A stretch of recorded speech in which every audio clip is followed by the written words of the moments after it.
bonsoir à toutes et tous et bienvenue pour cette nouvelle web émission dédiée aujourd'hui à un sujet ô combien important, les redditions de comptes. Alors à l'image des redditions de comptes, cette web émission démarre un petit peu en retard. C'est ça les redditions de comptes de nos éditeurs et éditrices. On ne sait pas à quel moment elles vont arriver, on ne sait pas exactement si ça va bien marcher.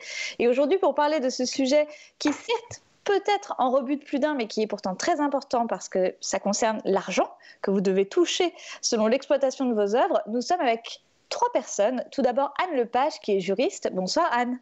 Bonsoir à tous. Anne est une grande spécialiste des redditions de comptes. On va en parler un peu plus tard, mais elle a eu une expertise très poussée sur le sujet et a débusqué bien des anomalies. Nous sommes aussi avec Frédéric Mars. Bonsoir, Frédéric. Bonsoir, Samantha.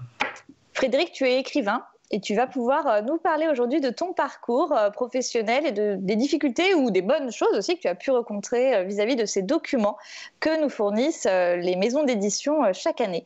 Et nous sommes avec Olivier Gay. Bonsoir Olivier. Bonsoir Samantha. Alors Olivier, pareil, tu vas nous parler de ton expérience en la matière. Et puis, je me souviens de tes débuts où tu étais tombé sur une petite maison d'édition où il y avait eu certaines expériences plus complexes. Et c'est vrai que peut-être pour démarrer sur le sujet, on pourrait rappeler les bases. Qu'est-ce que c'est qu'une reddition de compte, Anne ? J'essaie de parler en langage très simple. Au minimum, une fois par an, votre éditeur est tenu de vous envoyer un document comptable qui retrace la vie de votre œuvre, le nombre d'exemplaires fabriqués, le nombre d'exemplaires en stock, vendus, donnés en distribution presse, faire l'historique de la vie du livre en question pendant une période donnée. Il est tenu de vous rendre des comptes puisque l'auteur, et je le rappelle, doit associer au fruit de l'exploitation de son œuvre. Donc il est normal que l'éditeur rende compte à l'auteur des ventes de son livre. Et il doit le faire de façon explicite et transparente, à minima une fois par an. Tout à fait, parce qu'on peut préciser qu'en bande dessinée, par exemple, les redditions de comptes ont plutôt lieu 2 fois par an. Oui, c'est des pratiques. Je pense que ça dépend des logiciels des maisons d'édition. Voilà. Souvent, le classique, c'est une fois, et le bande dessinée 2 fois. Mais on a des maisons d'édition classiques qui rentrent 2 fois par an. Je me permets, alors là, j'ignorais cette histoire de logiciel. Pourquoi dans la BD, il y aurait un logiciel qui permet 2 fois et pas dans le reste ? Mais là, nous reconnaissons parfois les explications de certains groupes éditoriaux. Peut-être qu'on peut préciser que historiquement, c'est vrai que les auteurs et autrices de BD étaient très professionnalisés, et notamment ces dernières décennies, et qu'il n'est pas du tout rare en bande dessinée de voir des redditions de comptes 2 fois par an, voire 3 fois par an, parce que dans la BD traditionnellement, mais c'est de moins en moins le cas, on estimait que c'était tout à fait normal non seulement de rendre compte régulièrement, mais aussi de payer régulièrement, puisqu'on était face à des véritables professionnels en fait de leur dessin ou du scénario, qui avaient de fait besoin pour vivre de recevoir le fruit de l'exploitation de leurs œuvres. Donc on voit qu'il y a derrière quand même vraiment dans la régularité de ces paiements une conception sur la professionnalité ou non des auteurs et autrices. Je voudrais préciser que l'obligation de rendre des comptes est une obligation légale de l'éditeur. Donc, quand bien même elle ne figure pas dans le contrat, il est tenu à respecter cette obligation de rendre des comptes. Donc, vous, auteur, vous êtes tout à fait en droit de lui demander, à minima une fois par an, l'explication des comptes. Vas-y Frédéric, allez-y. Ah oh là, tout le monde se bat pour parler de... Du coup, je précise ma question à Anne, c'est qu'est-ce qui techniquement ou légalement, alors légalement apparemment rien, mais qu'est-ce qui techniquement empêche un éditeur de rendre les comptes en question plus d'une fois par an ? Rien. Non, techniquement, non, rien. D'accord. En fait, légalement, c'est au moins une fois par an.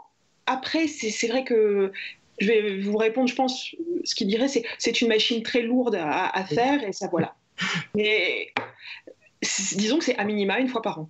Ok. Et il n'y a pas d'impossibilité autre que son bon vouloir, quoi. Oui, que son organisation interne, pour être plus gentil. Mais oui. Et moi, je voudrais rajouter que ça a un effet pervers, en fait, cette reddition une fois par an, c'est que c'est par année calendaire. Donc, c'est-à-dire que si on sort un livre en octobre, et ben, a priori, si la réédition normalement est censée être faite avant juin, donc on aura avant juin notre retour sur notre livre. Si notre livre sort en janvier, en février, ça veut dire qu'en fait, on va attendre plus d'1 an et demi pour avoir en fait nos premiers chiffres de vente et le premier retour. Et donc ça, c'est assez perturbant, surtout quand on commence dans le milieu de l'édition, parce qu'évidemment, la première question qu'on se pose en tant qu'écrivain quand on sort un livre, c'est est-ce que les gens ont aimé le livre, est-ce que le livre a trouvé son public? Et moi, typiquement, mon premier roman, alors, il y a l'éditeur qui va vous dire oui, ça marche bien, oui, t'inquiète pas, etc. Mais les vrais chiffres de vente, on peut les avoir 1 an et demi après la sortie du livre. Tout à fait. Et même, Anne, détrompe-moi, mais il y a certaines clauses contractuelles, c'est ce que tu précisais, Olivier, mais c'est vraiment en lien aussi avec la périodicité de la sortie. C'est-à-dire que un livre, parfois, n'est pas traité de la même façon s'il est sorti en janvier ou, comme tu le disais, Olivier, en octobre. Oui, tout est dans la rédaction du contrat. Alors déjà, on va partir sur la base d'une reddition de compte annuelle parce que c'est le cas le plus fréquent. Elle est très souvent sur l'année civile, 1er janvier, 31 décembre, pas toujours, parce qu'il y a des éditeurs qui comptablement ne s'organisent pas sur l'année civile, mais qui s'organisent du 1er juin au 31 mai. Donc, ce sera dans votre contrat d'édition, mais il faut le lire et le comprendre, parce il y a un décalage temporel que vient d'expliquer Olivier, c'est que vos comptes, vous les aurez en suivant l'année comptable que choisit l'éditeur. Et une chose qui est assez étonnante, c'est qu'en effet, il y a l'arrêté des comptes au 31 décembre, et ensuite, on met beaucoup de temps à recevoir ces rééditions de comptes. Alors, je vais faire juste un sondage pour démarrer. Frédéric, à quelle période tu reçois tes rééditions de comptes, toi, de tes éditeurs ? Moi, j'ai travaillé avec beaucoup d'éditeurs, je ne sais pas si c'est le cas d'Olivier, avec beaucoup d'éditeurs différents au fil des années. Donc, je dirais qu'il y a autant de cas que d'éditeurs. Voilà. Il y a ceux qui sont extrêmement rapides, qui sont loin d'être la majorité. Le gros du troupeau arrive entre avril et mai, on va dire. Voilà, c'est le plus souvent dans ces eaux-là. Et je me suis effectivement souvent demandé, ce qui justifiait, d'ailleurs aucun éditeur ne m'a jamais répondu, ce qui justifiait qu'il se passait autant de mois entre l'arrêté des comptes, la reddition et le versement. Et j'avoue que je vais ne nommer aucun éditeur, aucun groupe, j'ai quand même déjà observé que les plus gros groupes étaient souvent ceux qui rendaient les comptes et réglaient le plus tardivement. Voilà. Certains vont jusqu'à l'extrême limite légale, qui sont donc les 6 mois après l'arrêté des comptes, donc on va dire fin juin, et fin juin vous annonce que tout va bien se passer, d'ici 1 mois, ils vont vous rendre les comptes et vous régler. Ce qui veut dire qu'ils ont tenu leur engagement légal parce qu'ils se sont manifestés, mais en fait, vous n'êtes réglé que, on va dire, 6, 7, voire 8 mois après l'arrêté. Et là, honnêtement, du point de vue de l'auteur, c'est une sorte d'incompréhension. Pourquoi tout ce temps ? Je vais pas, comment dire, spéculer, et on va dire jeter de mauvaises ondes sur les éditeurs, mais parfois on se demande s'il n'y a pas un tout petit peu tout simplement de travail de trésorerie, c'est-à-dire que tout cet argent qui n'est pas versé, il profite forcément à quelqu'un, enfin il est bien sur un compte donné où il travaille. Voilà. Alors, en l'occurrence, il n'est pas sur mon compte à moi, donc je suppose qu'il est sur celui de mon éditeur.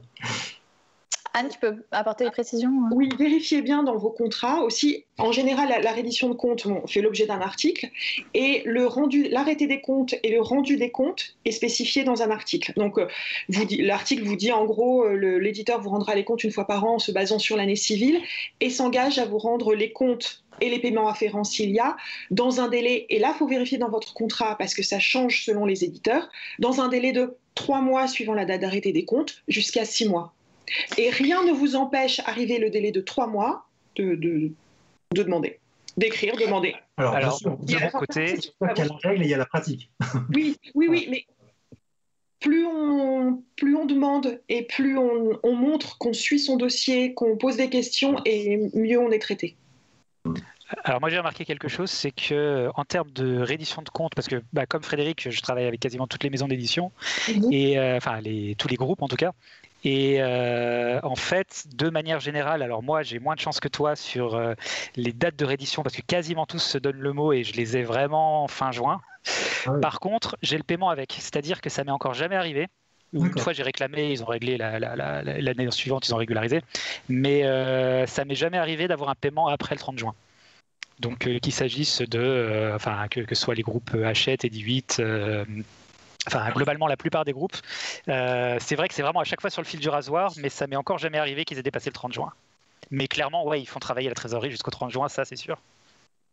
En tout cas, peut-être qu'on peut préciser dans les règles que d'un point de vue légal, en revanche, la maison d'édition doit rendre la reddition de compte au maximum 6 mois après l'arrêté des comptes.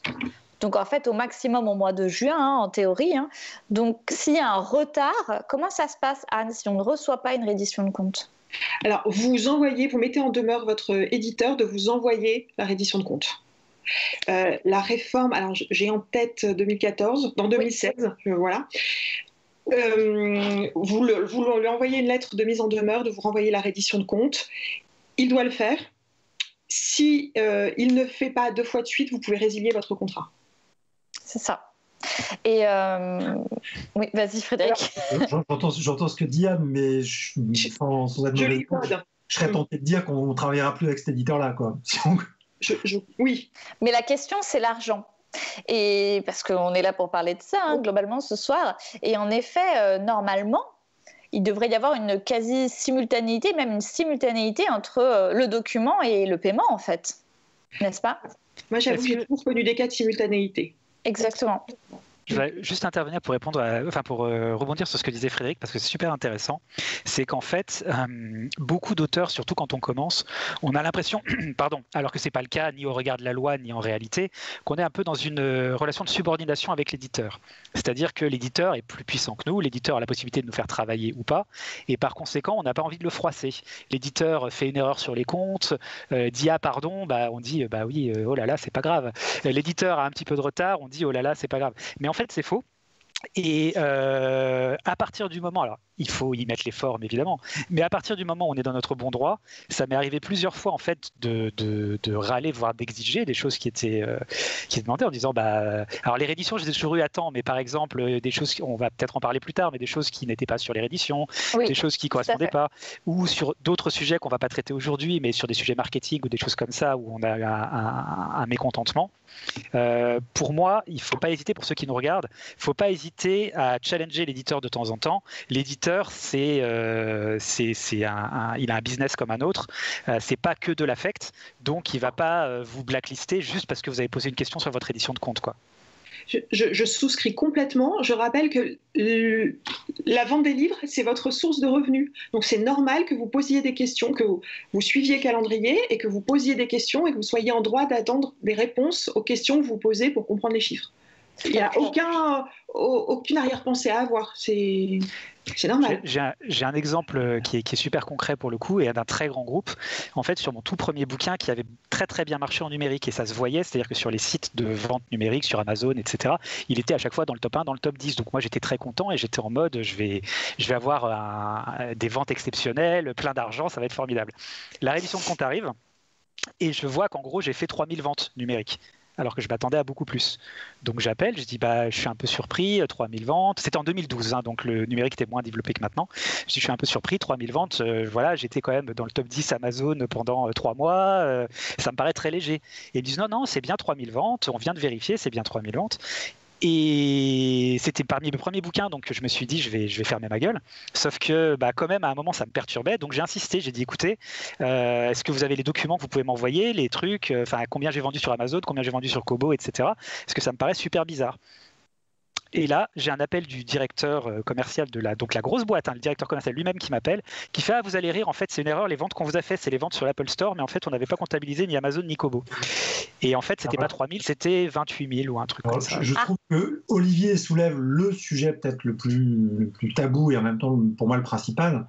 C'est d'une part l'opacité de ces rééditions et l'absence de certification. C'est-à-dire que personne, aucun organisme tiers autre que l'éditeur lui-même, ne certifie que ces chiffres-là sont fiables.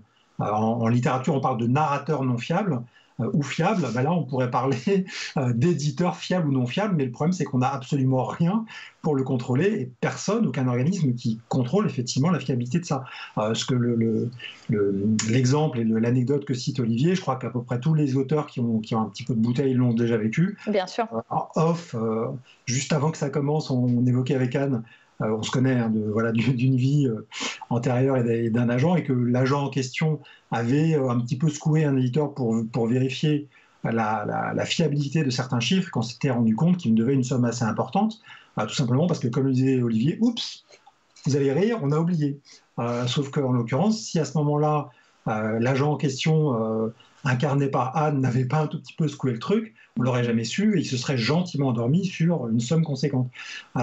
Et voilà. Donc, qu'est-ce qui peut faire qu'un jour, effectivement, il y ait, là je pose une question, c'est pas un constat, c'est une question, il y ait un organisme qui certifie ces chiffres, qui soit en toute indépendance et qui nous garantisse que ce qui nous est dû nous est réglé. Et je rajouterais... Oui, vas-y Olivier. C'était juste pour ajouter qu'en fait, moi j'ai eu de la chance dans l'anecdote que j'ai racontée parce que il se trouve que c'était justement dans les tops de vente et que du coup le chiffre me paraissait bizarre. Mais si ça n'avait pas été dans les tops de vente et que l'éditeur m'avait dit 3000, j'aurais jamais cherché à contester ce chiffre. Et d'ailleurs, plein d'autres romans qui n'ont pas eu le même succès, des romans que j'ai faits qui n'ont pas été dans ces tops de vente, l'éditeur il m'annonce 3500, si ça se trouve c'est bien 3500, si ça se trouve c'est 5000. Là pour le coup, je cherche même pas à les challenger puisque j'ai pas d'éléments qui me permettent de savoir si ça a mieux marché ou pas. C'est ça que je voulais pointer, c'est qu'il y a une espèce de, sans briser un copyright sur la formule, un contrat de confiance qui s'établit, mais qui en l'occurrence et peut être caduque. Je ne dis pas qu'il est 100%, dans 100% des cas caduque, loin de là, heureusement. Il y a évidemment sans doute une majorité d'éditeurs qui sont des narrateurs fiables des comptes en question, mais ceux qui ne le sont pas, ou par accident ou par malveillance, on n'a aucun moyen, nous, véritable, on va dire, de le savoir et de lever le loup, quoi. Voilà. On va parler de cette partie juste après notre rubrique Dessine-moi un statut, parce qu'on a plein de choses, vous soulevez plein de choses qui sont passionnantes et qu'on va traiter dans cette émission. Mais pour démarrer, pour donner un peu des bases, je dirais, de compréhension, des clés de compréhension de la reddition de compte, à quoi ça ressemble, qu'est-ce que c'est en fait que ce document, qu'est-ce qu'il y a dedans. Passons à Dessine-moi un statut. C'est Mia aujourd'hui qui nous explique de façon illustrée la reddition de compte. C'est parti, Émilie.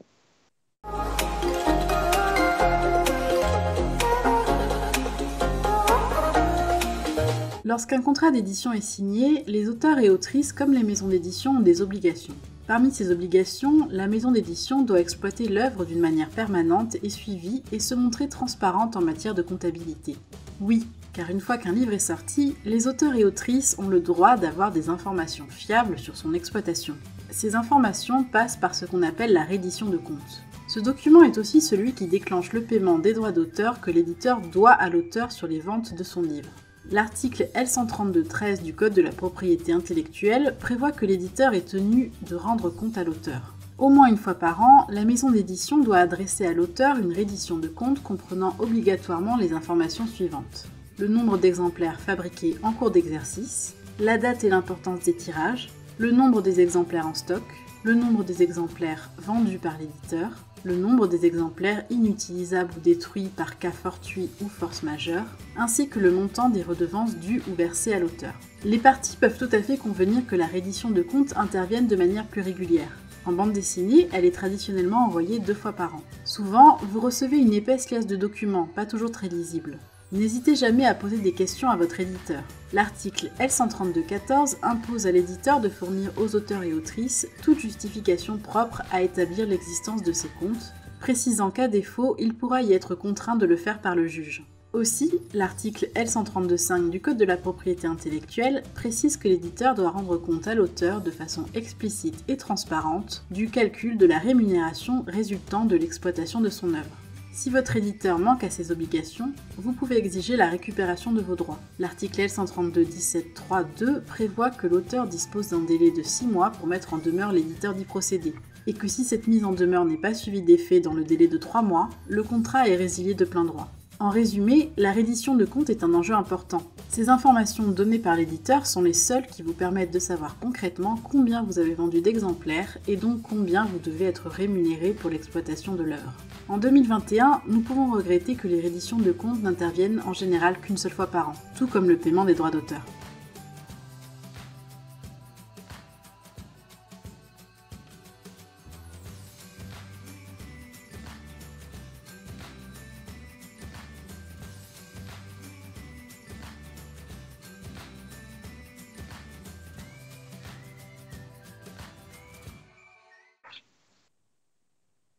Nous sommes de retour. Merci Amia pour cette vidéo très claire qui explique vraiment les bases de ce qu'on doit trouver dans une reddition de compte. Alors Frédéric, juste avant ce petit intermède, tu demandais mais quand est-ce qu'il y aurait un organisme tiers qui vraiment pourrait permettre en effet d'avoir plus de transparence? Alors ce qu'on sait, c'est qu'il y a des discussions qui ont démarré avec le syndicat national de l'édition avant la pandémie, donc les grands groupes éditoriaux. Et c'est vrai qu'il y avait l'un des projets qui était que les groupes éditoriaux eux-mêmes, le SNE, créent cet organisme, ce qui, laisse un certain nombre d'organisations professionnelles, dont la Ligue, quelque peu sceptique, parce que qui dit tiers de confiance dit véritable tiers de confiance. Donc la question reste ouverte. C'est-à-dire, quand est-ce qu'on pourrait vraiment avoir un tiers de confiance et puis être sur des ventes en sortie caisse, fiables, qui ne soient pas que de l'extrapolation? Ça, c'est des questions qui sont en cours. Mais peut-être, Anne, tu peux revenir sur, je dirais, le cœur de ce document de la reddition de compte. Quels sont les points les plus problématiques, les plus chauds qu'on peut voir dans les redditions de comptes? Ceux qui posent vraiment problème, bon, mis à part ce que disait Frédéric, il y a 3 points moi, qui me posent problème. Le premier, celui des cessions. Parce que dans la majorité des cas, vous avez cédé à votre éditeur le droit de traduire votre livre, d'en faire une version poche, une version club, une version... Voilà. Et c'est très difficile, pas impossible, d'avoir les conditions... Donc, je ne sais pas si c'est clair pour tout le monde, mais votre éditeur a ses droits, il les cède à un autre éditeur et vous percevez un pourcentage des ventes. En général 50%, mais ça peut être plus. Malheureusement, ça peut être moins aussi, mais vous recevez une partie des 50% revenus. Du pourcentage, on précise, parce que sinon tout le monde va s'emballer, mais ça reste 50% sur le livre. Ouais. 50% de 7%. Ouais, mais cet éditeur a vendu, par exemple, Frédéric, je vais prendre ton exemple, tu as un livre en grand format, ton éditeur vend un format poche, vend les droits de cet ouvrage en format poche à un éditeur poche. Dans ta reddition de compte, un jour, tu vas recevoir une part d'avaloir que l'éditeur a reçue, une part des ventes du poche, etc. Mais c'est bien gentil, mais toi, ta reddition, tu as des chiffres. Mais comment tu peux vérifier? Il faut vraiment insister. L'éditeur doit vous fournir la copie, au pire les informations principales de toutes les cessions qu'il fait. Il doit vous dire, j'ai vendu ton titre en espagnol avec tel éditeur pour telle durée, pour tel montant d'avaloir, pour tel pourcentage. Normalement, il pourrait vous donner une copie du contrat en question. C'est très difficile, mais au moins ce genre d'informations. Vous dire... j'ai vendu ton livre en version poche à telle condition, ce sera un avaloir payable en 2 fois, tel pourcentage, parce que sans ces données-là, vous avez une reddition de compte, vous avez des chiffres que vous ne pouvez pas revérifier. Oui, ce qui est encore plus dur, je trouve, à obtenir, tu as complètement raison sur tout ce que tu disais.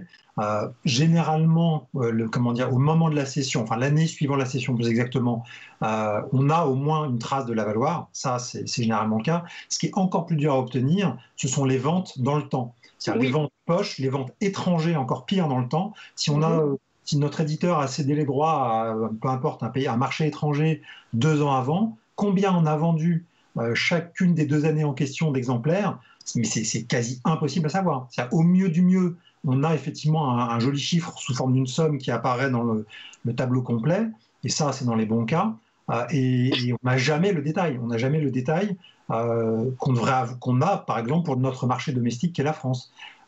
Et ça, l'obtenir, c'est vraiment la croix et la bannière. Bien souvent, on nous fait comprendre que l'éditeur lui-même n'a qu'une somme et pas un détail, ce qui est forcément faux. Enfin bref, on noie le poisson et on n'a pas les détails. Alors si en plus on a la chance d'avoir pas mal de marchés étrangers, dans 9 cas sur 10, c'est d'une opacité totale et on n'a jamais ce détail. Le seul conseil que je puisse donner, c'est insister, insister, insister. Il n'y a pas de raison de ne pas les avoir.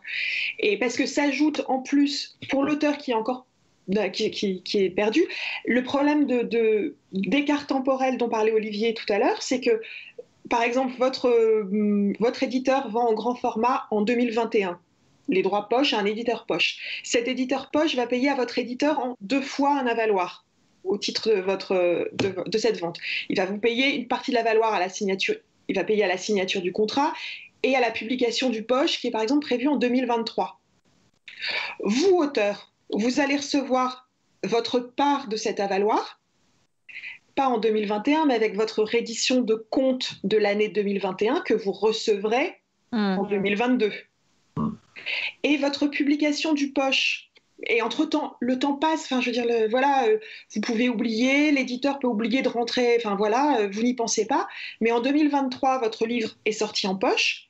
Il y avait une deuxième partie d'avaloir qui était due entre les deux éditeurs, dont vous devez toucher une partie. Elle doit apparaître dans vos comptes de l'année 2023 que vous recevrez en 2024.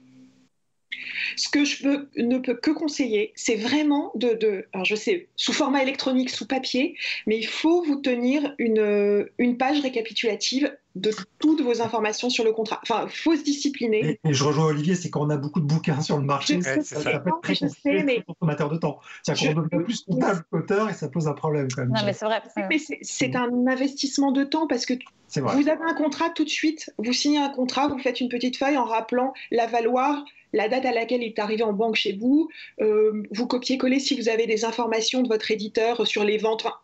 Et puis tous les ans, vous avez votre reddition de compte et vous notez vos questions ou les chiffres. Et l'année d'après, vous reprenez le même document pour pouvoir comparer. Je pense que c'est un...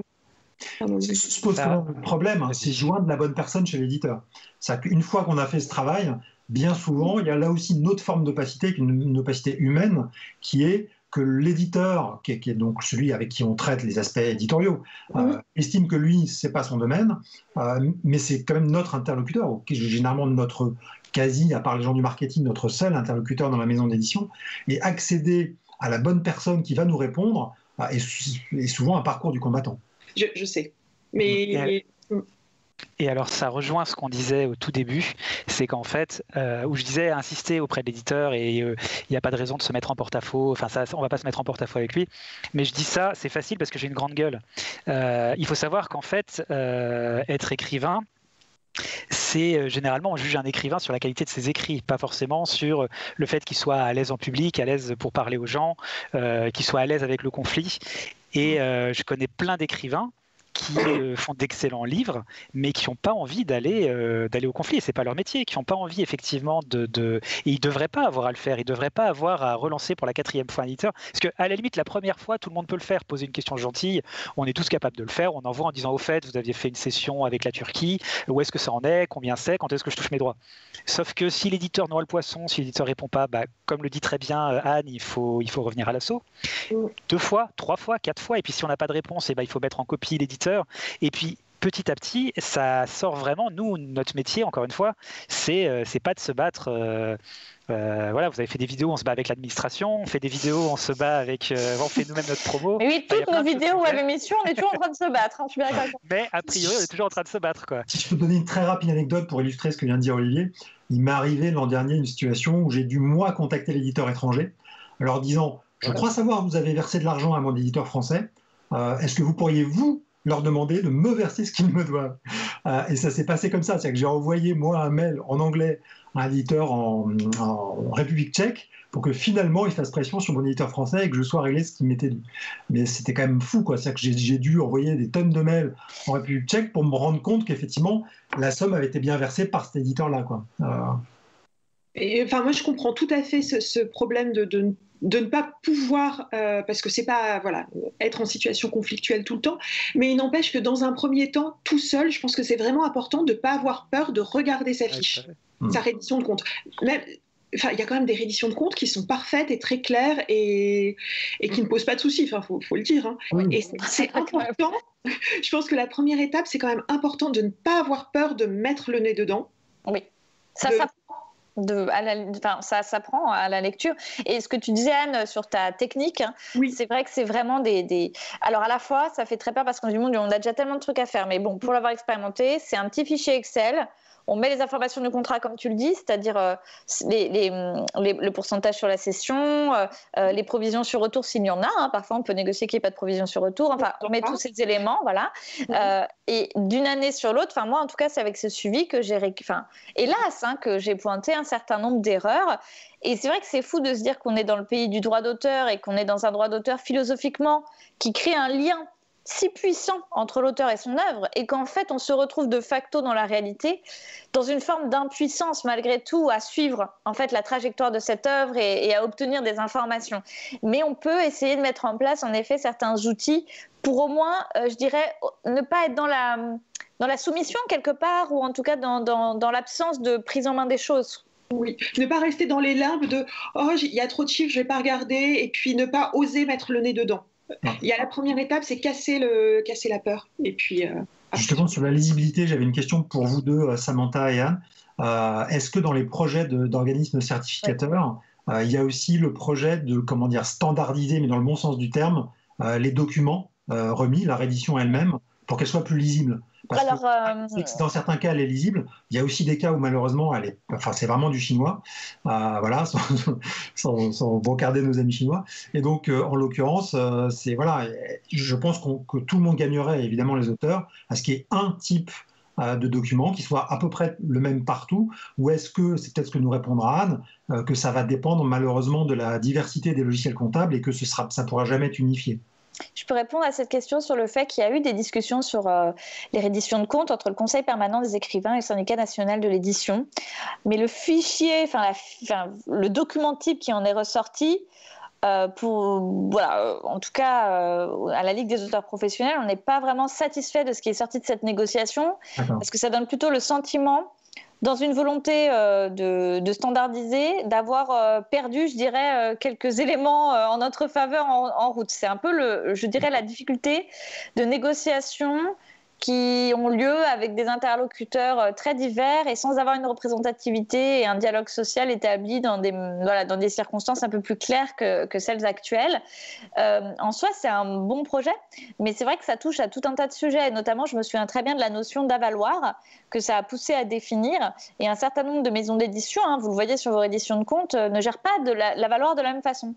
Certaines estiment vraiment que l'avaloir est comme une sorte de prêt en fait, qui est fait à l'auteur, et on voit d'ailleurs les mentions de débit et de crédit, comme si finalement l'auteur avait emprunté une somme d'argent et resté créditeur ou débiteur de ça. Et par la reddition de compte, on touche en fait, je dirais, de manière intrinsèque à certaines pratiques qui se sont mises en place en dehors d'ailleurs du code de la propriété intellectuelle, parce que la notion d'avaloir, elle n'existe pas dans les textes, très clairement. C'est vraiment une pratique, cette avance qui s'est mise en place. Donc il y a cette idée potentiellement de certifier, on pourrait dire, ce serait une avancée, de conformer des documents, mais on est même sur, je dirais, la complexité des mécanismes. Parce que déjà, quand on comprend qu'en fait, les chiffres qu'on a ne sont même pas des chiffres de sortie caisse, n'est-ce pas, les chiffres des redditions de compte, c'est pas les chiffres genre, vous avez vendu tant. Arrêtez, peut-être Anne, tu peux expliciter cette partie. Non, parce que je pense que tu le fais beaucoup moins techniquement que moi. Donc J'essaye, mais en tout cas, ce qui est sûr, c'est que la reddition de compte, on peut le dire, quand vous recevez vos chiffres de vente, ce n'est pas vos chiffres de vente fermes. En fait, c'est une addition, une soustraction, on va dire, une opération qui est faite entre les livres qui sont actuellement, on va dire, en circulation dans les librairies, voilà. Et puis, en fait, il y a ce qu'on appelle les retours, c'est-à-dire qu'en France, les points de vente de livres ont la capacité de faire des retours, c'est-à-dire qu'ils ont la capacité de retourner les livres au bout d'un certain moment, 1 mois, 2 mois, 3 mois. Et donc, reste un peu cette question en suspens de qu'est-ce qui est la vente ferme. Et c'est vrai que c'est très étonnant de se dire que dans notre secteur, on ne parle même pas de vente ferme, finalement, sur les livres. Et c'est là que joue cette question de la provision sur retour. Peut-être que Anne, tu peux expliquer ce que c'est, parce que je pense que peu d'auteurs savent ce que c'est. Oui, alors c'est un problème. Donc, comme la spécificité de la librairie, c'est ce que tu disais, c'est que les éditeurs peuvent donner les libraires qui placent dans leur librairie des livres. Si ceux-ci ne sont pas vendus, les libraires peuvent les rendre aux diffuseurs. Donc, ils ne sont pas vendus. Donc, l'éditeur, il va vous mettre sur la reddition de compte les livres qui sont sortis, mais qui ne sont pas effectivement vendus. Et pour pallier le risque des retours des libraires vers les stocks, applique un pourcentage qui va varier selon ils vont le faire ou ils ne vont pas le faire, le pourcentage va varier, la durée d'application de ces retours va varier, en disant, par exemple, je considère que 30% de ce qui est considéré comme vente sont potentiellement des retours, donc je mets cette somme de côté, je ne vous la paye pas, et on verra dans les rééditions qui suivent. Ouais. Ouais, je voulais juste, c'est pour rejoindre ce que tu disais sur le fait que être vigilant était source d'enseignement, on va dire, et qu'on progresse en épluchant les redditions de comptes. Et sur ce point spécifique de la provision sur retour, je voulais juste dire que moi, très naïvement au début, j'ai découvert cette provision sur retour sur mes redditions, et ça m'a fait me pencher sur le pourcentage. Qui là pour le coup est appliqué, mais qui bien souvent n'est pas mentionné dans les contrats. Et donc à partir de ces redditions, je me suis dit non mais on m'applique ce truc que finalement je n'ai jamais négocié de manière complètement arbitraire. Maintenant je vais négocier mon pourcentage de provision sur retour. Et depuis je m'en sors un petit peu mieux dans la mesure où je fais donc porter ce pourcentage sur les contrats. J'ai pas la surprise. Non mais en fait c'est complètement fou le principe des provisions sur retour. Pardon, je fais juste un aparté là-dessus, mais déjà qu'on est avec des avances sur droit qui sont, encore une fois, des avances, c'est-à-dire qu'on est encore en train de rembourser une somme d'argent alors qu'on a quand même travaillé plus cédé nos droits sur une œuvre. Donc voilà. Et en plus de ça, en fait, il y a une sorte de part réservataire qui reste sur la trésorerie pendant 1-2 ans. Et moi, je me souviens d'un auteur que tu connais aussi, Olivier, qui, première année, a des super bonnes ventes. Mais vraiment, il explose les ventes et puis il avait eu un faible avaloir. Donc, de fait, il devrait toucher des droits sur sa reddition de compte. Hop, 30% de provision sur retour, zout. Donc, ce qui absorbe parfois des sommes, ça peut être 2, 3 000, 4 000, 5 000 euros. Et il faudra attendre 1 an. Et encore, ça, c'est si la provision sur retour est bien limitée dans le temps contractuellement. Oui. Alors, dans vos contrats, c'est petite pause négociation contrat. Si, comme c'est arrivé, je pense à plein d'entre vous, la question de la reddition de compte n'est pas abordée et que l'éditeur en fait une, c'est très compliqué. Normal, il faut vous battre, c'est un très lourd combat de dire non, c'était pas dans le contrat, faut pas l'appliquer. Je conseille de essayer ou qu'elle soit formellement interdite dans le contrat, ce qui est très compliqué à obtenir, ou qu'elle soit prévue dans le contrat, mais limitée dans son pourcentage et dans le temps. Parce que quand je vois des livres qui sont sortis, qui ont été publiés depuis 8 ans, qui se vendent très bien, qui donc s'ils sont placés en librairie, c'est parce que les éditeurs, les libraires les commandent et qu'ils savent qu'ils les vendent régulièrement, et qu'on applique encore une provision sur retour de 30%. Donc tous les ans, l'auteur a 30% en moins de ce qu'il doit faire. Voilà, ce n'est pas normal. Donc il faut vraiment penser à comprendre la reddition sur la provision sur retour et quand vous négociez un contrat, à l'encadrer dans la durée et dans le pourcentage. J'en ai vu de 40% des provisions sur retour. Ouais. Moi, je voudrais dire, vous avez vu, je ne suis pas très tendre avec les éditeurs et je trouve qu'il y a vraiment plein de choses à améliorer. Pour le coup, la reddition de compte, je trouve ça, dans les conditions que tu dis, je trouve ça plus ou moins normal, c'est-à-dire que, surtout sur des livres, comme on disait, qui sortent en fin d'année, alors que c'est sur la provision sur retour. Ah oui. Oui, sur la provision sur retour, parce que, effectivement, et ça m'est arrivé, moi, sur des livres qui ont moins bien marché, qui ont très bien marché au début et moins derrière, ou des choses de ce genre, c'est que l'éditeur, il va placer 10 000 bouquins, en octobre ou en novembre. Au final, ça fait un bid et on n'en vend que 3 000 ou 4 000, sauf que s'il n'y avait pas la provision sur retour, l'éditeur nous aurait payé sur 8 000 et légalement, il n'a pas le droit derrière de nous réclamer de l'argent. Donc en fait, il nous aurait payé sur beaucoup plus de livres que ce qu'on a vendu. Donc moi, ça me paraît normal qu'il y ait une provision sur retour. Par contre, et du coup, je ne me bats pas, moi, je parle moi personnellement, mais sur là-dessus. Par contre, je suis complètement d'accord avec Anne, c'est que pour moi, ça concerne la première année. Ça concerne la première année parce que une fois que la première année est passée, comme l'a très bien dit, je ne sais plus si c'est Samantha Wan, mais les libraires, généralement, quand ils renvoient des livres, c'est au bout d'1 mois, 2 mois, 3 mois. Ensuite, les retours, il y en a, mais c'est peanuts. Les retours, c'est du stock. Voilà. Donc, le livre, il est ensuite, il est en fond et il peut y avoir quelques retours, mais ça sera rien du tout. Ce sera 10 exemplaires, 20 exemplaires par-ci, par-là. Donc, pour moi, encore, je parle de mon expérience à moi, mais autant je me base sur plein de trucs, mais la provision sur retour sur la première année, ça me va, à condition que ce soit que la première année et qu'effectivement, le pourcentage soit raisonnable. 10%, 20%, mais jamais plus de 20%. Alors, je reprends mon petit point méthodologie. Vous êtes auteur, vous avez signé votre contrat et vous suivez vos redditions de compte, même sans râler, mais vous suivez alors où vous en êtes. Votre première année, vous avez eu une provision sur retour qui a été calculée. Vous notez bien et vous vérifiez l'année suivante si elle a été réintégrée ou non et pourquoi. Si elle n'a pas été, on n'a pas oublié de la réintégrer. C'est pour ça qu'il faut suivre. Pardon, juste un point technique, mais qui est super important parce que j'ai eu le coup. Et voilà, si vous avez des pourcentages croissants, vous avez par exemple 8% jusqu'à 10 000, 9% jusqu'à 20 000 et 10% au-delà, que vous avez une provision sur retour au moment où vous étiez en dessous de 10 000, que votre provision sur retour est réintégrée l'année d'après alors que vous êtes au-dessus des 10 000, et que l'éditeur vous met le pourcentage qu'il avait mis sur la provision avant, c'est-à-dire sur 8%, en fait, vous venez de perdre 1% sur toutes vos ventes. C'est ça. Tout à fait. Oui. Non, mais complètement. Faites gaffe à des trucs comme ça aussi. C'est très pointu et faites gaffe. C'est pour ça qu'il faut pas avoir peur de regarder, enfin il faut pas avoir peur de se jeter dedans, d'y passer un peu de temps. Et honnêtement, les rééditions sont toutes différentes. Bien sûr. Mais plus on les lit, plus on arrive à comprendre les différents modèles. Mais il faut pas avoir peur de... En tout cas, on a mis en place là des ateliers sur les contrats, révision de compte à la Ligue, et pour ceux qui veulent creuser le sujet, il y a beaucoup de questions dans le chat que je vais prendre du coup à la fin de la web émission.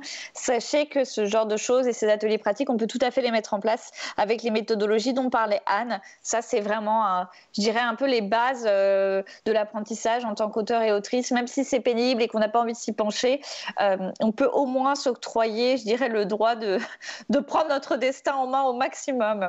On va devoir passer à la seconde partie du live, mais vas-y Frédéric, parce que c'est toi qui vas nous quitter. Alors, à quand une école des auteurs? Parce que finalement, ce que ça met en lumière, c'est le fait qu'il faudra nous aussi qu'on soit formés à tout ça. Tout à fait. Qu'on ne l'est pas, et voilà. Mais oui, alors on cotise pour la formation professionnelle via l'AFDAS, mais c'est vrai que très peu de formations sont déjà de qualité à notre destination ou aussi pointues. Donc c'est vraiment des choses qui sont en réflexion, comment on pourrait atteindre ce niveau de professionnalisation et de manière très en connexion avec notre réalité.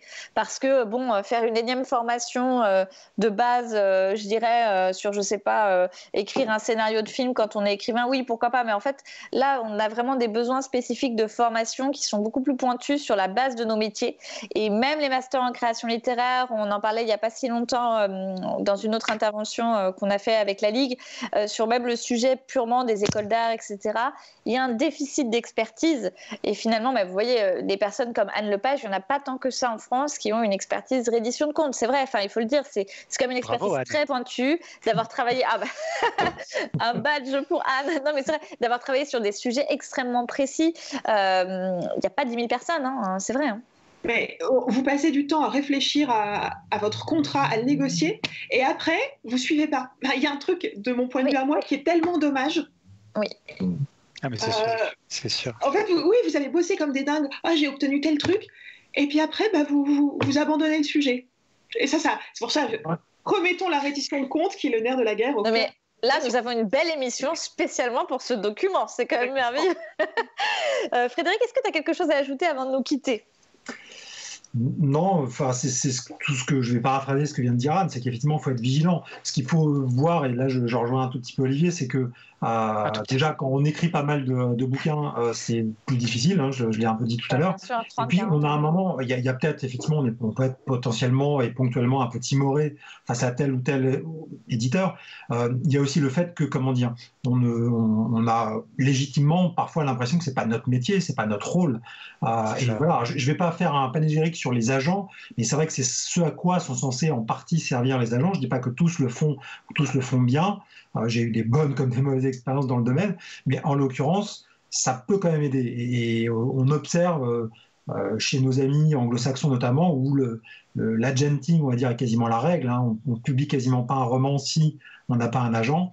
Je constate quand même qu'ils ont quand même beaucoup moins de soucis de ce type-là, et à faire respecter les termes de leur contrat et à avoir leur édition de compte en temps et en heure, et surtout à se faire payer, quand l'agent qui est là pour ça met la pression qu'il faut sur l'éditeur. Voilà.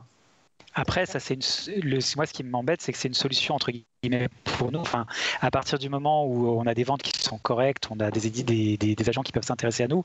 Mais toutes les vidéos de la Ligue le disent, c'est qu'en fait, il y a quasiment 50% des auteurs qui sont sous le seuil de pauvreté. Oui. Et finalement, c'est eux qui vont se faire le plus exploiter parce qu'ils ont le moins de visibilité et le moins la possibilité de faire appel à un comptable, à un agent.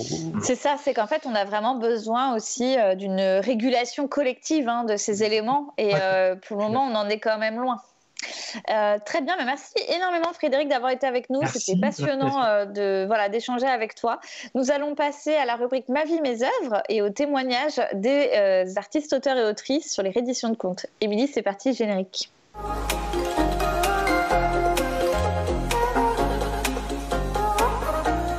Bonjour, donc moi je suis Florence Hinkel, romancière pour la jeunesse. Bonjour à tous, je m'appelle Alexandra Perrin, alias Kabuki. Je suis illustratrice jeunesse professionnelle depuis 2008. Donc je fais du livre pour enfants et j'exerce également dans l'animation. Je réalise des clips et occasionnellement des illustrations pour du jeu de société. Bonjour, je m'appelle Camille Bressot, je suis autrice de romans pour la jeunesse et pour les adolescents. J'ai publié une quinzaine d'ouvrages chez plusieurs éditeurs différents au cours des dernières années. Donc j'ai eu l'occasion d'avoir affaire aux fameuses rééditions de contes à de multiples reprises. Comme beaucoup d'artistes, je bataille pour faire valoir mes droits, notamment l'accès aux rééditions de contes. Ces petits relevés qui vont vous signifier si vous avez réussi à rembourser votre avaloir et si vous avez cette possibilité de toucher le droit d'auteur. Ce qui est un petit peu compliqué, c'est que globalement les maisons d'édition jouent le jeu la première année de parution de votre livre, mais qu'après on est dans l'obligation de réclamer, puisqu'on a la sensation que ces maisons oublient de nous informer, que ce n'est pas leur priorité. Et c'est clairement un problème, puisque légalement elles se doivent de nous envoyer chaque année à date anniversaire ces relevés. Concernant les rééditions de contes, moi jusqu'ici j'ai pas eu trop de problèmes. Alors, généralement je les reçois, même si je trouve que je les reçois un peu tard dans l'année, généralement c'est en avril-mai, mais je les ai toutes reçues, donc pas de souci pour ça. En termes de clarté et de lisibilité des rééditions, ça dépend franchement des éditeurs. Moi en ce moment je travaille avec 3 éditeurs et c'est assez distinct. Donc il y en a un qui est vraiment impeccable, qui m'envoie toujours ma réédition dans les temps, par mail. C'est hyper clair, hyper synthétique, j'ai jamais eu une question à me poser sur les chiffres qui m'apparaissaient. Un deuxième qui est aussi assez clair, la réédition est courte, elle est aussi assez compréhensible, mais je me pose quand même parfois des questions sur certains chiffres.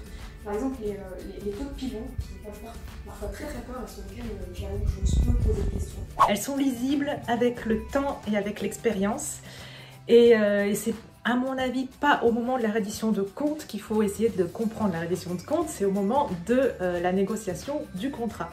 Parce qu'on retrouve dans la réédition de compte tous les termes que l'on retrouve dans le contrat, c'est-à-dire provision sur retour, cession, mise au pilon, etc., etc. Et ça, si on ne comprend pas ces termes-là au moment de la réédition de compte, ça veut dire qu'on ne les a pas compris au moment de signer le contrat et donc qu'on ne les a pas négociés. Et c'est quand on les comprend en termes vraiment financiers avec la réédition de compte qu'on se dit « mince, c'est trop tard ». Et le troisième éditeur, là je pèse mes mots, mon expérience en termes de réédition de compte avec lui est assez affreuse. Là où tous les autres présentent des documents assez synthétiques sur 1 voire 2 pages, avec des lignes plutôt claires, lui m'envoie à chaque fois une tartine d'environ 10 pages, écrite dans une typo type machine à écrire ancienne qui aide vraiment pas à la lisibilité. Et à chaque fois, je dois vraiment me poser pendant 1 heure, reprendre mes rééditions de l'année précédente pour comparer, pour arriver vraiment à comprendre juste ce qu'il y a à l'intérieur. Il y a aussi un gros problème de lisibilité avec ces relevés, où nous, on n'est pas réellement formés juridiquement pour les comprendre.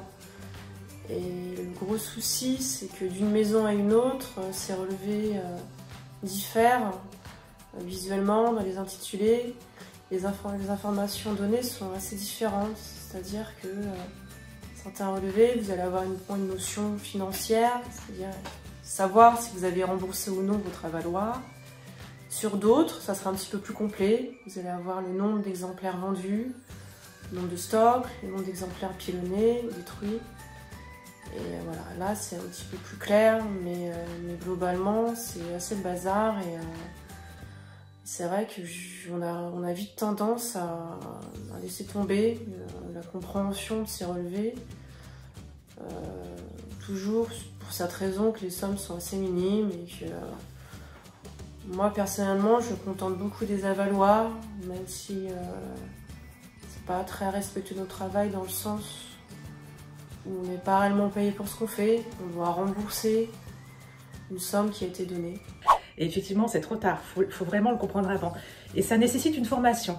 Voilà, donc ça c'est vraiment mon leitmotiv. Il faut absolument que les auteurs et les autrices se forment Et oui, c'est un métier, voilà, donc on peut demander aux éditeurs, certains éditeurs et éditrices sont très gentils, ils vont nous expliquer ce que c'est, etc.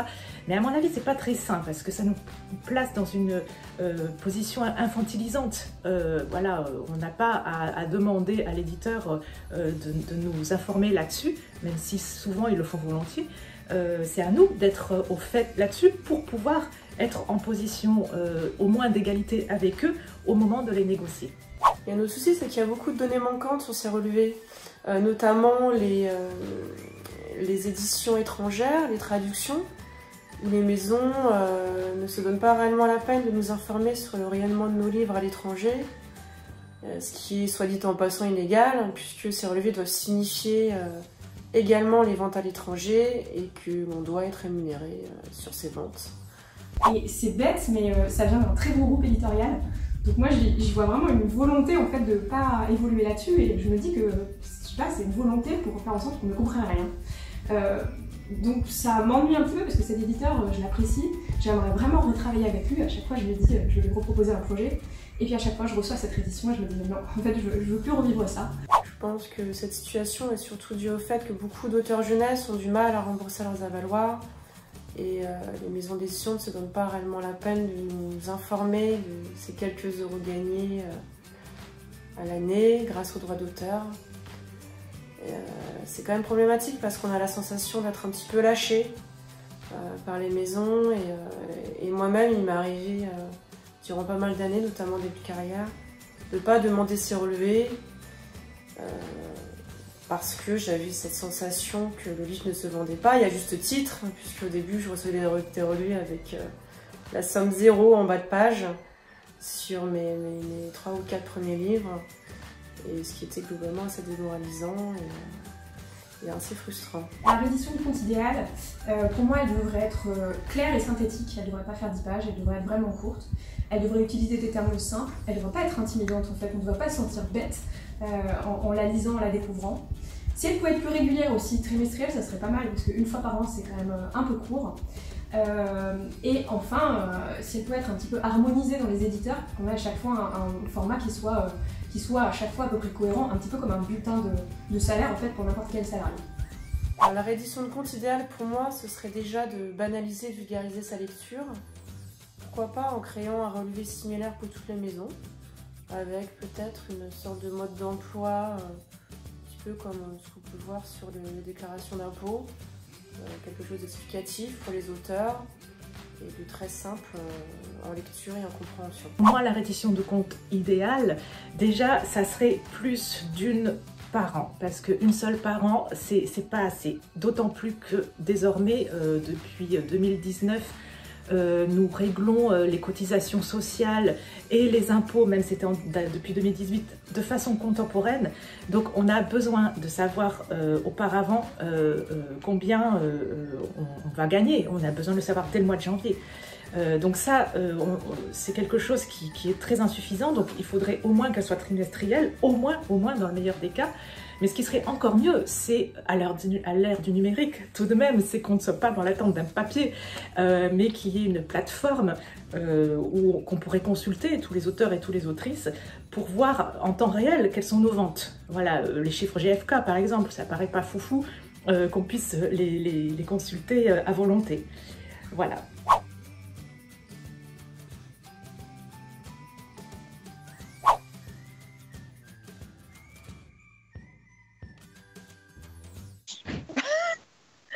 Nous sommes de retour, c'était Ma vie, mes œuvres et de nombreux témoignages d'auteurs et d'autrices qui nous ont parlé de leurs expériences plus ou moins, on va dire, joyeuses sur le sujet des rééditions de contes et les problématiques qu'ils ont pu rencontrer. Nous sommes rejoints par Anne-Gaëlle. Bonsoir Anne-Gaëlle. Bonjour, bonsoir. Oui, bonsoir, ça est déjà 19h. On est ravis de t'avoir parmi nous ce soir. Je suis ravie aussi. Ce sujet épineux qu'on essaye de rendre le plus glamour possible, hein, n'est-ce pas? On essaie de simplifier au maximum. Est-ce que tu peux démarrer, je ne sais pas, par peut-être une petite anecdote, toi, quand est-ce que tu as découvert ce que c'était une réédition de conte? Alors moi j'ai découvert la première année après la parution de mon premier ouvrage, donc il est paru en 2011, donc voilà, en 2012. Et effectivement les premiers temps je regardais ça d'un œil un peu distrait, je me focalisais sur le résultat, c'est-à-dire combien j'allais gagner. La plupart du temps c'était 0, parce que en fait la plupart du temps l'avance n'était pas amortie, enfin surtout que je faisais beaucoup d'albums au départ et donc c'est un secteur plus difficile on va dire. Voilà, donc c'était... mais très vite, je me suis intéressée quand même à la question à travers, au départ, avec la charte, donc tous les documents et toutes les informations que j'ai pu avoir avec la charte. Ce qui m'a frappé très, très tôt, c'était... le fait que finalement ces chiffres, on ne puisse pas les vérifier, quoi. C'est-à-dire que moi, très tôt, notamment avec des éditeurs qui donnaient des rééditions minimalistes, je me suis dit, mais finalement, là, on me dit qu'il y a eu tant d'exemplaires, mais qu'est-ce qui me le prouve, quoi? Enfin, est-ce que c'est pas juste un chiffre que l'éditeur met comme ça, à la louche enfin, voilà. Et ça, c'est toujours quelque chose qui me perturbe beaucoup, parce que même quand on demande, je vous entendais tout à l'heure dire qu'il fallait poser des questions, etc. Moi, je le fais. J'ai eu récemment une réédition avec 3000 exemplaires défraîchis.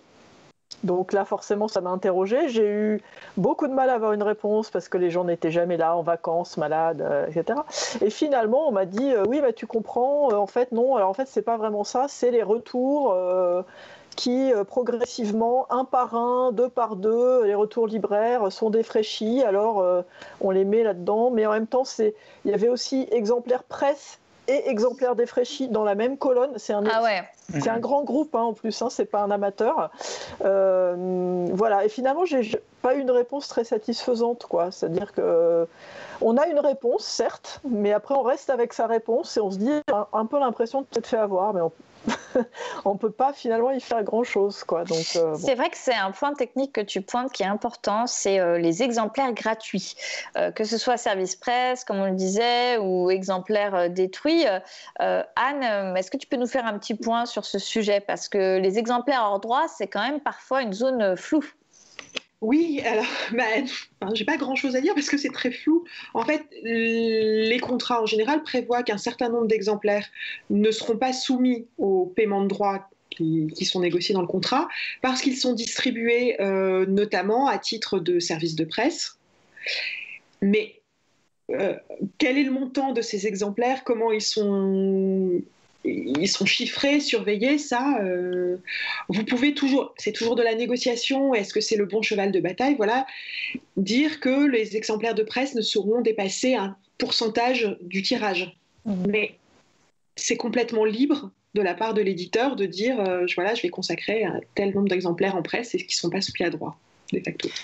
Alors, moi j'ai un conseil qui rejoint ce qu'on disait avant, parce que ça m'est arrivé, moi c'était justement sur l'exemplaire presse, sur un assez petit tirage, j'avais genre eu 900 exemplaires presse, alors que bon, si j'en avais envoyé 20, c'était le bout du monde. Moi, le conseil que je donne, sans rentrer du tout dans le conflit ni quoi que ce soit, c'est juste se faire confirmer le chiffre par mail, c'est-à-dire dire, là, je viens de voir qu'il y a 900 exemplaires presse, est-ce que tu me confirmes?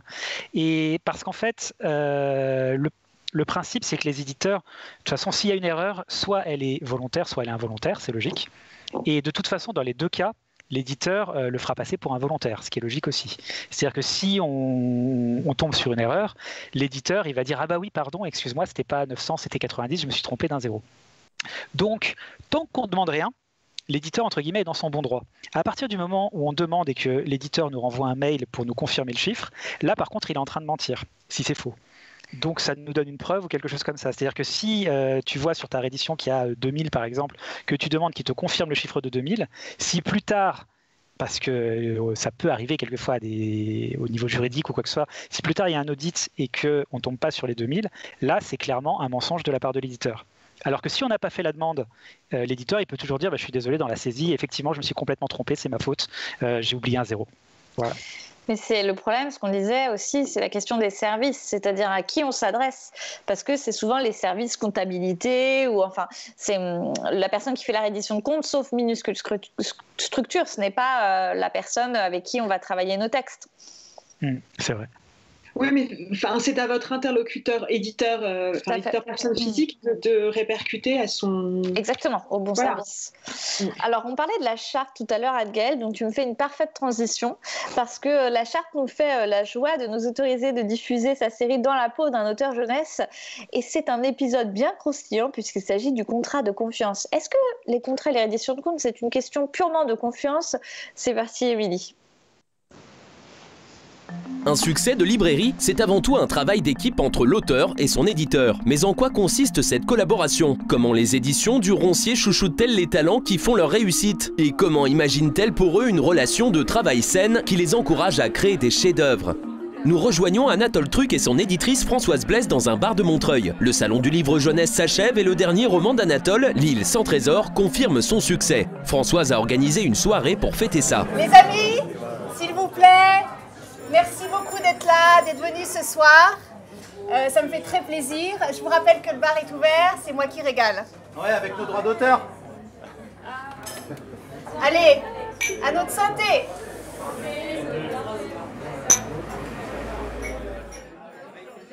Il est tard, mais Françoise n'hésite pas à parler chiffres avec son auteur. Pour elle, la transparence est fondamentale. C'est la clé d'une collaboration réussie. Et tu sais si tu vas avoir des chiffres là bientôt? Mais comment tu veux que je sache combien tu as vendu de bouquins?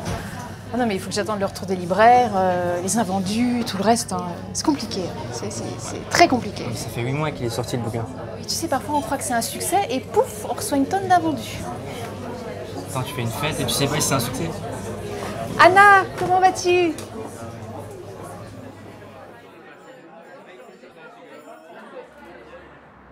Lendemain de la fête, Anatole se rend aux éditions du Roncier pour négocier son nouveau projet. Fort du succès de son précédent livre, il semble plus confiant et décidé que jamais. Le contrat, c'est le nerf de la guerre. L'éditrice tient à ce que tout soit discuté. Éviter les mauvaises surprises, c'est ainsi qu'on construit un contrat de confiance. Tu signes en bas comme d'hab. S'il y a des désaccords, l'éditrice et l'auteur les traitent en partenaires professionnels. Chacun avance des arguments économiques pour justifier sa position. Je croyais qu'on se faisait confiance. 1000 € et 5%, c'est le roman va faire au moins 300 pages. Enfin, ça va prendre beaucoup de temps. Mais on te met pas la pression, t'as un an pour l'écrire. Bah justement, 1000 € pour un an de boulot, c'est pas grand-chose, je trouve. Pas grand-chose? Tu me dis ça à moi qui t'ai invité au baptême de mon fils? Je vois pas le rapport. Les droits du visuel, je vais les garder sur ce bouquin-là. Non mais écoute, si tu signes pas là, le projet se suit pas. C'est deux choses différentes, c'est deux contrats différents et il n'y a rien qui m'oblige à signer. T'es pas Pixar, je veux dire, tu vas pas faire des petits dessins animés toi-même. Non d'accord, mais t'es pas productrice non plus, donc... Ok, moi j'ai pas du tout envie de ce genre de conversation. Hein, alors je t'offre 1100 € et 5,5% à partir de 20 000 exemplaires vendus et je garde 50% sur les droits audiovisuels. C'est bien parce que c'est toi. Ouais, bah si tu veux. Ok. Bon, tu signes? Je pense que je vais le relire tranquillement chez moi, tu vois, au cas où j'aurais raté un truc, je sais pas... Non mais attends, mais franchement, on est dans le rush, là. Ça serait dommage de décaler une date de sortie pour une simple histoire de contrat. Bien qu'en relation de confiance avec son éditrice, l'auteur ne signe jamais un contrat qui ne lui convient pas.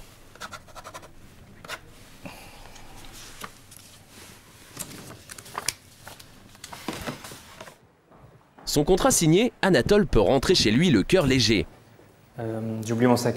Tout a été discuté dans la transparence et il sait que son éditrice connaît la valeur de son travail. Ce qui fait la réussite de leur collaboration, c'est d'abord le respect, une admiration partagée et dénuée d'infantilisation. Non mais c'est juste que j'en peux plus, de ces auteurs qui négocient. Ah mais tu te rends compte, il pinaille pour 100 € alors que quand même je l'ai invité au baptême de mon fils. Ouais. Je viens récupérer mon sac. Oui, vas-y, prends-le, je t'en prie. Allez, salut, un bisou. Oui, bon écoute, je te laisse parce que j'ai un rendez-vous là. Hein, j'enchaîne tout de suite. Ok, à bientôt. Bye.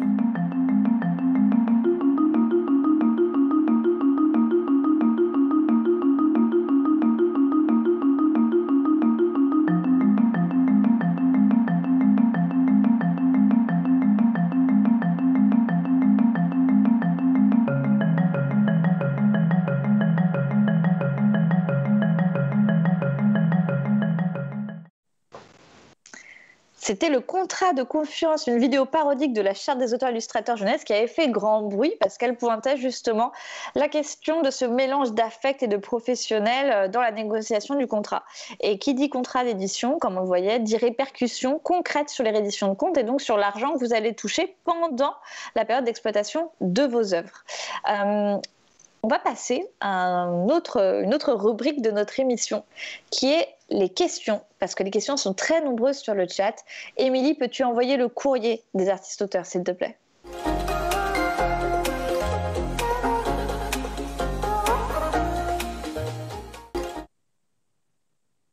C'est parti. Alors, première question. Pour certifier les chiffres de la reddition de comptes, n'y a-t-il pas d'obligation pour les grandes maisons de se faire auditer, pardon. Pas de passage de commissaire aux comptes chez Hachette, par exemple ?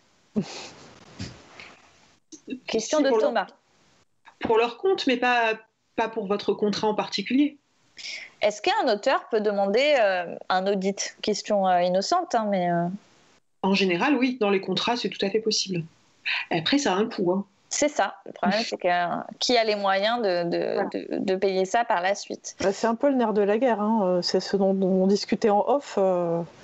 C'est-à-dire que pour faire valoir ses droits, à un moment donné, si on se trouve devant une porte fermée et que voilà, il faut engager des démarches avec avocats et compagnie. Et là, c'est là où la plupart des auteurs s'arrêtent parce qu'en fait, c'est très très coûteux, quoi. Et en fait, il faut être sûr qu'il y ait quelque chose. C'est-à-dire que et que le jeu envahit la chandelle, c'est-à-dire qu'effectivement, si c'est juste un petit doute, qu'on se dit qu'en fait, au lieu de 4000 exemplaires, ils ont marqué 3600, est-ce que ça en vaut la peine ? D'autre part, si ça se trouve, on a eu l'impression que les chiffres, mais en fait, il était tout à fait honnête. Si, par contre, on pense avoir vendu 20 000 et qu'ils nous annoncent 3 000, là, il y a quelque chose qui ne va pas, soit dans la communication, soit dans la reddition. Et là, on peut effectivement demander, mais pour moi, l'audit, c'est la bombe atomique, c'est-à-dire que c'est vraiment, pour le coup, on en parlait avant du fait de briser une relation avec un éditeur. Là, clairement, l'audit, c'est une manière de brûler un peu les ponts. Donc, il ne faut pas hésiter à le faire si besoin, mais pour moi, c'est le dernier recours. Alors, question d'Adrien. Peut-on exiger l'accès au contrat de cession négocié en notre nom par des maisons d'édition ? En effet, imaginons, vous avez... vous avez passé un premier contrat d'édition et de cession de droits avec un éditeur pour lequel vous avez cédé vos droits poche. Ce même éditeur cède ses droits poche à un éditeur tiers qui va lui-même exploiter l'œuvre. Est-ce qu'on peut exiger la copie du contrat de cession ? Oui. Alors, on peut toujours l'exiger. Moi, je le fais, je n'ai aucun scrupule parce que comment vérifier une reddition de compte si on n'a pas le contrat ? Je suis entièrement d'accord. Voilà, ça me paraît la base. C'est extrêmement difficile extrêmement, non, ça dépend. Extrêmement, non. Ça dépend des éditeurs, ça dépend du poids qu'on a et de la conviction qu'on y... Enfin, voilà, des circonstances. Mais il faut tout à fait l'exiger. En plan B, déjà obtenir un email, une trace écrite de l'éditeur nous disant « Je ne vous donne pas la copie du contrat, mais je vous confirme que les conditions sont les suivantes », on va dire que c'est un pis-aller. Mais il faut ces informations-là par écrit. Tout à fait. C'est un pis-aller. Il faut insister. Enfin, vous ne pouvez pas relire une reddition de compte si vous ne connaissez pas les règles du jeu. Alors, une autre question. Pourquoi seule la Société des gens de lettres a le droit de donner, et seulement à ses adhérents, les chiffres GFK ? Pourquoi ce logiciel n'est pas accessible à tous les auteurs ? Eh bien, parce que GFK est payant et très cher. Voilà la réponse. Et GFK, ce n'est même pas les sorties caisses. C'est-à-dire qu'encore une fois, on est sur un système d'extrapolation qui ne sont pas vos ventes exactes. C'est comme Edistat, ce sont des prestataires de services qui font des extrapolations sur les chiffres, qui vous donnent un ordre de grandeur, mais qui ne vous donnent pas du tout des chiffres vraiment fiables. D'ailleurs, ça ne correspond pas à vos éditions de compte. Si vous regardez bien les chiffres GFK, c'est un ordre d'idée. De manière, en fait, il y a plusieurs choses en plus qui se rajoutent. C'est uniquement la France. Donc ça veut dire que ça n'inclut pas les ventes que vous faites dans tous les pays francophones, donc notamment la Belgique, la Suisse, le Québec, etc., ce qui peut représenter quand même un pourcentage très important. Donc il faut savoir que déjà c'est un plancher, c'est-à-dire que vos chiffres seront systématiquement quasi systématiquement plus importants que Edistat ou GFK. Et la deuxième chose, c'est que plus vous vendez, plus ce sera fiable, puisque c'est de l'extrapolation. Donc si vous êtes présent, si vous avez appelé Astérix, que vous êtes présent sur tous les points de vente, l'extrapolation elle sera assez fiable. Si vous avez des chiffres de vente qui sont pas très très élevés, en fait, il suffit qu'il y ait une librairie qui a décidé de vous soutenir, par exemple, et qui va vendre 100 exemplaires de votre livre parce qu'ils l'ont mis en avant, coup de cœur incroyable, etc. Bah, si c'est pris en compte dans les GFK, vous allez croire que vous avez vendu beaucoup alors que non, parce que GFK va dire oh là là, il a vendu 100 dans ce point de vente, et du coup va extrapoler et va dire que vous en avez vendu 4000 alors qu'en fait pas du tout. Et si c'est pas tenu compte, bah, ça va être exactement l'inverse, c'est-à-dire qu'en fait vos chiffres vont être beaucoup plus bas que ce qui est prévu. Nous avons une autre question. Dans quel autre domaine un fournisseur doit rembourser le privilège de faire des ventes chez un prestataire? Ça, c'est une attaque sur l'avaloir, je pense. C'est vrai que le système de l'avaloir est particulier. D'ailleurs, Anne, tu voulais peut-être attirer notre vigilance sur la question des compensations. Oui, les compensations intertitres. Alors, c'est un peu différent de l'avaloir, enfin, c'est même un autre domaine, mais vous êtes auteur, vous avez écrit plusieurs titres chez le même éditeur. Ou alors vous êtes auteur et vous avez signé plusieurs contrats pour un même titre chez le même éditeur. Je pense à la cession de droit, à la cession de droit d'adaptation audiovisuelle. Il faut vérifier ce que dit votre contrat et au moment de la négociation. Est-ce que votre éditeur prenne ou non la possibilité de faire ce qu'on appelle une compensation intertitre, c'est-à-dire de compenser qu'un contrat compense l'autre. Par exemple, vous avez écrit une trilogie, le premier tome s'est bien vendu, le troisième, l'avaloir n'est pas couvert. On ne vous verse pas, l'éditeur fait sa moulinette des 3 titres, déduit les uns les autres, et vous donne, vous calcule sur les titres compensés les uns les autres, et ne vous paye pas séparément. Je ne sais pas si je suis claire, mais séparément chaque titre. Mais du coup, ça vaut aussi... Pardon, ça vaut aussi sur le contrat audiovisuel, parce que quand même c'est hyper fréquent que les cessions, etc., viennent amortir... Ça dépend ce que vous avez signé. Oui, mais même quand on négocie, on entend très souvent que c'est impossible, qu'il y a un logiciel etc. Mais par contre, ça m'intéresse parce que si on peut dire, attention, donc vous faites de la compensation intertitre, je me dis que peut-être... Le fait de le présenter comme ça peut peut-être les faire un peu reculer, voire céder. Je sais pas. De toute façon, il y a la question plus large de toutes les compensations. C'est-à-dire qu'on a l'avaloir, mais ensuite, si on a une cession tierce, n'est-ce pas, Anne? C'est des choses qui arrivent. Vous avez une cession en poche. Comment? Ça ne me choque pas que la cession poche vienne en compensation de l'avaloir. Oh. Non, j'avoue. Avaloir, c'est avaloir sur les revenus. Après, vous pouvez négocier autrement et tant mieux, mais c'est avaloir sur les revenus engendrés par le... C'est le système d'avance qui... Oui. Ce qu'on disait, c'est qu'il n'y a pas si longtemps en bande dessinée, c'était du fixe et c'était droit d'auteur sur les premiers exemplaires vendus et la somme, je dirais, qui a été pour la rémunération ou de la cession de droit ou pour le travail qui a été effectué en amont, qui est sécurisé. Donc c'est vrai qu'on s'est habitué quelque part à ce système, mais quand on y pense, ça devient très difficile de voir la couleur des sommes, quelles qu'elles soient, hein, parce que malgré tout, ça veut dire que c'est vrai que la maison d'édition a sécurisé son risque au maximum. Oui. Mais moi, ce qui me choque vraiment... Oui, pardon. Non, mais vas-y, je te laisse terminer. Non, ce qui me choque vraiment, c'est... Avaloir sur les revenus, ça ne me choque pas ce que je vous disais, mais ce qui me choque vraiment, c'est que vous écrivez plusieurs titres et qu'on ne va pas vous payer les sommes dues au titre de votre titre numéro 1 parce que le titre numéro 10, c'est pas bien vendu. Donc on va déshabiller. Mais quand on y pense, quand on creuse le sujet, finalement, ces exploitations autres, malgré tout, par exemple le numérique, c'est quand même une autre forme d'exploitation par rapport au papier. Oui, mais c'est les revenus d'un même titre.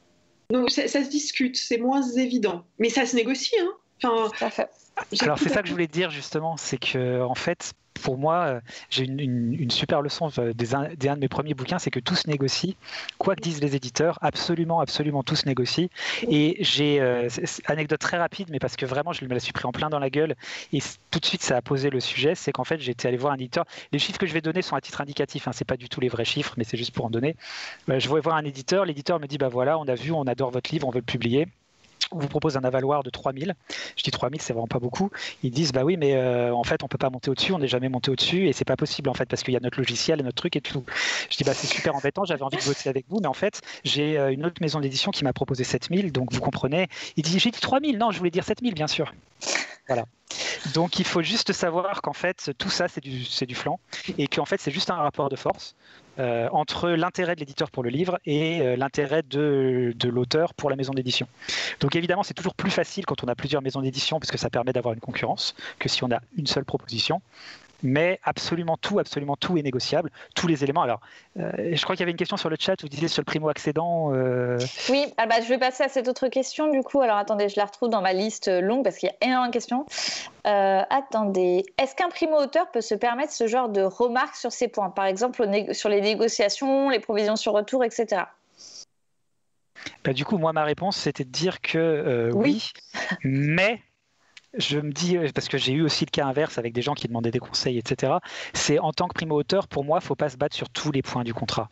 C'est-à-dire, assurez-vous d'avoir une rémunération qui vous paraît correcte, assurez-vous de ne pas vous faire avoir effectivement sur de la compensation intertitre ou des choses comme ça.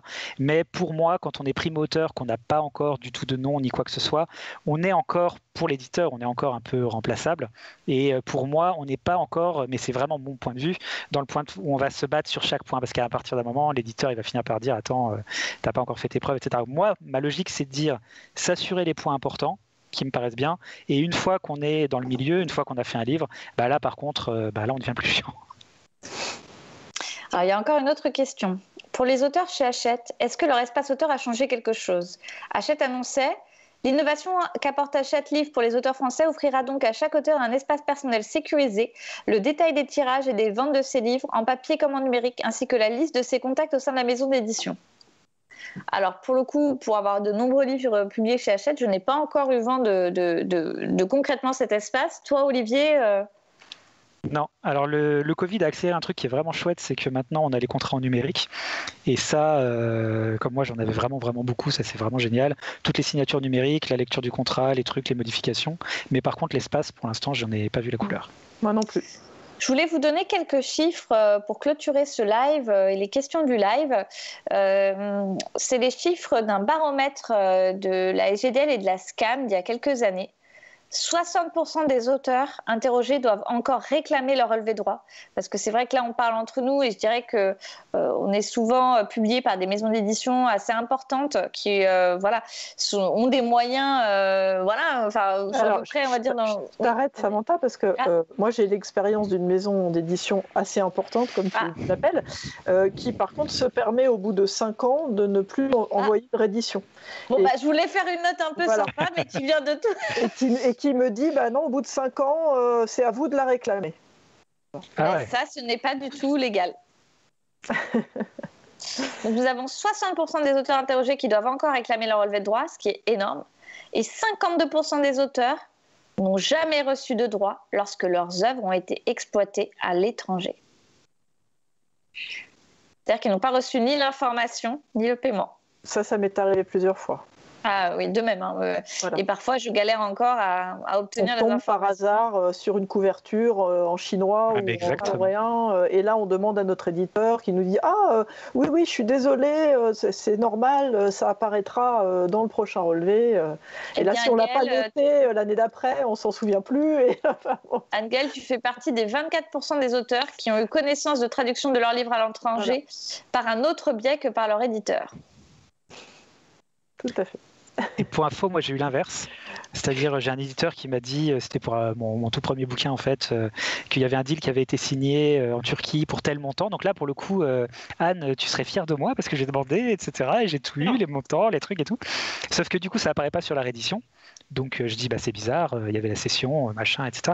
Il me dit, oui, en fait, tout a été annulé. Et ça arrive. Hein. Enfin, oui, ça arrive. Mais ce que je veux dire, c'est que prévenir l'auteur, c'est pas mal, quoi. Voilà. Ah oui, non, mais oui. C'est vrai que la Turquie, ça arrive souvent. Oui, non, mais c'est pour ça, je leur en veux pas du tout, mais c'est d'être informé, quoi. Tout à fait. Eh bien, on va clôturer ce live. Anne-Gaëlle, Anne, Olivier, je vous laisse apporter votre dernière contribution sur ce sujet. En résumé, reddition de comptes, qu'est-ce qu'on retient ?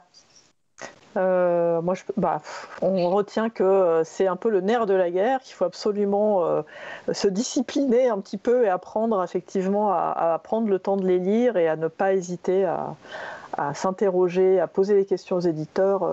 Si certains chiffres nous chiffonnent, et bien faire attention à vérifier dans les contrats et sur la réédition, de voir si tout ça est bien effectivement conforme de l'un à l'autre, quoi.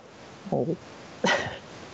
Et moi, je pense que les éditeurs ne devraient pas, parce qu'évidemment, nous, on parle de ce qui ne marche pas, hein, c'est logique. On ne parle pas de toutes les rééditions de comptes qui sont très bien passées, on ne parle pas des éditeurs qui font très bien leur travail, etc. Mais je pense justement que les éditeurs ne devraient pas freiner des quatre fers, parce que pour moi, c'est le point qui empoisonne le plus les relations auteur-éditeur, vu qu'on touche au nerf de la guerre, on touche à l'argent. Et c'est concrètement ce moment de la réédition de compte que ça arrive, c'est-à-dire qu'une fois qu'on a la réédition de compte est arrivée, l'éditeur il ne va pas ne pas envoyer le paiement. Je veux dire, quand on a la réédition, le paiement, logiquement, il va arriver. Donc, c'est vraiment sur ce point-là. Et si on pouvait normaliser tout ça, et si on pouvait tous avoir nos chiffres, je pense qu'on aurait des relations beaucoup plus saines avec tous nos éditeurs. Tout à fait. Anne ? Je pense que ça suffit pas, mais d'accord, oui. Mon grand conseil qui résume, c'est n'ayez pas peur de le lire. C'est déjà un bon point de départ, en effet. C'est le point de départ, c'est ne pas mettre le papier de côté, mais c'est ouvrir l'enveloppe, essayer de la comprendre, se poser des questions, pas forcément partir en guerre parce qu'on comprend pas, parce que parfois on comprend pas, mais en fait tout est clair, il faut juste se poser, et plus on les lit, mieux on les comprend. Tout à fait. Et pour conclure, la Ligue des auteurs professionnels demande depuis 2 ans maintenant des rééditions de comptes plus fréquentes. Et oui, parce que c'est quand même la question à la fois de l'information et en plus du paiement. Donc nous verrons ce que l'avenir nous réserve en la matière, mais pour l'heure, le dialogue social n'est guère opérationnel entre le syndicat national de l'édition et d'autres organisations professionnelles d'auteurs et d'autrices qui sont nombreuses et qui comportent des adhérentes très professionnalisés qui aimeraient voir cette situation évoluer. Alors, certains éditeurs s'y mettent, hein, ça y est. Moi, j'ai eu un contrat où il était question de 2 rééditions dans l'année. Eh bien, après, c'est vrai qu'ils sont forts à la Ligue des auteurs. On peut toujours avoir des formes incitatives. Hein. C'est vrai que le contrat d'édition équitable de la Ligue demande ces 3 rééditions de comptes. Mais néanmoins, c'est ce qu'on disait toujours. On est sur du cas individuel. Quand est-ce que, quelque part, on aurait une décision collective sur tous ces aspects pour essayer d'améliorer nos conditions d'exercice de nos métiers. Bien, merci beaucoup d'avoir suivi ce vidéo live qui était sur un sujet très pointu, mais vous avez quand même été nombreux à le suivre et à poser des questions extrêmement précises. On se retrouve dans 2 semaines pour une prochaine web émission. Bonne soirée à tous.